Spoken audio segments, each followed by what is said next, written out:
Have you ever heard of my people, the Avariel? Most of us were almost gone, according to what I remember my mother telling me. Killed by the dragons before the first flowering. But some of us still survive in isolated places.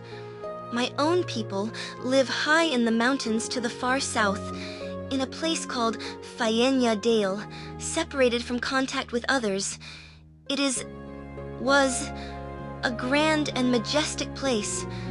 My memory is dim, but whenever the thought of it crosses my mind, my eyes still blur with tears. Our homes were open places of marble pillars and vistas from which you could watch the entire mountain range below.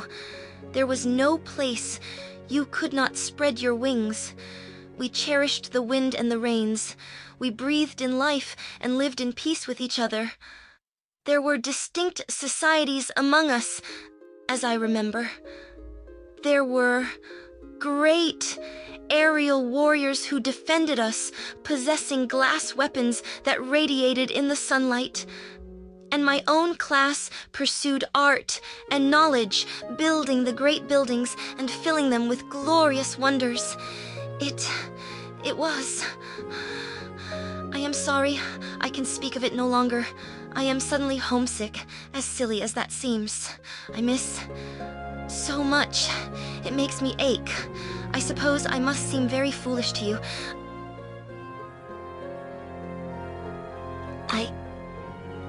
Everyone here seems so unhappy and severe. I'm so unused to living this way. In the circus, we always were cheerful. Or at least Uncle Quail was determined to be. I have been looking at the scars on my back. The stumps that were once my wings. They do not make me truly homely, do they? Am I ugly to you? When I was first enslaved, I was kept in a small cage and put on display. I had no room to stand, much less stretch my wings. I tried to warn my captor. I pleaded to him, but my wings withered and became bloody and diseased, until, finally, he was forced to saw them off. It was so painful and horrid. I've felt like a great part of me has been missing ever since. I am incomplete. I do not feel beautiful. Not anymore. Have I told you of how I was captured and enslaved initially? It was my fault, really. I was away from Feniadale, flying just for the glory of it. I spotted a large group of armed men assaulting some humans on the ground below. They were slavers, although I didn't know that at the time. When I saw a human child crying and desperately trying to run away from them, my heart clenched with concern. I was distraught. My mother had always warned me to be wary of outsiders, but I did not heed her warnings this time. I flew down to aid the child, swooping to carry him away. The child was surprised and frightened, and his struggle slowed me, enough so that a slaver struck me with an arrow. I plummeted to the ground and was knocked unconscious. When I awoke, I was in my cage. I was the prize of the slavers, to be sold to the highest bidder. They were pleased to sell me to the circus for a great amount of gold. I suppose I was glad to learn that the child escaped after all. He ran away after my fall. Hopefully, he survived. Though, it was foolish of me to disregard my teachings, and I have paid for it dearly. I was bereft of my home, and then my wing. But saving that child was all I could do. I hope he lives yet. I miss my Uncle Quail. I miss his presence dearly.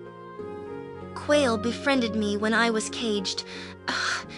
He would bring me things to eat or to make me more comfortable, and he would teach me sometimes he hated the owner for keeping me caged, and when they had to cut off my wings, he took me in.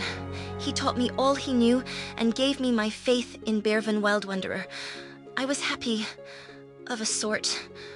While I was with him, I owe him so much. Yes. After I lost my wings, I could not bear to turn to my winged goddess, Aerie Fena. I was filled with utter loss. It was Quail who consoled me and renewed my faith.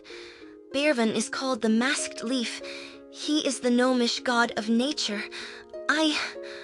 I know it is strange for an elf to pay him homage, but that is the way it is. I was always entranced by Quail's tales of Bervan's escapades with his raccoon companion, Chiktika Fastpaws. They were filled with humor and kindness, and indicative of Bervan's gentle nature.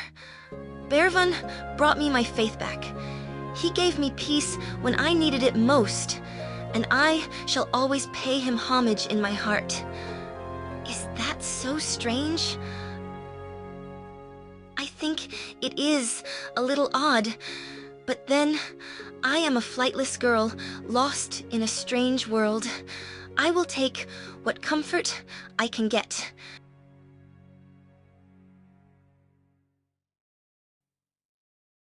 Have you traveled much?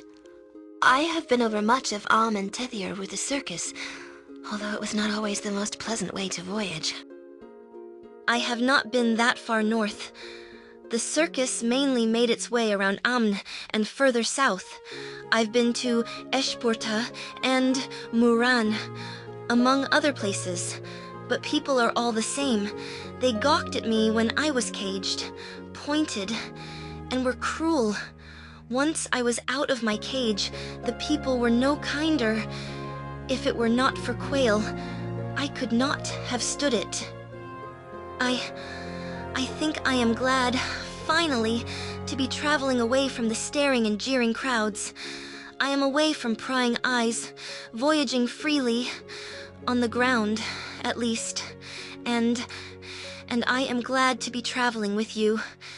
You have saved my life, and made me feel very welcome.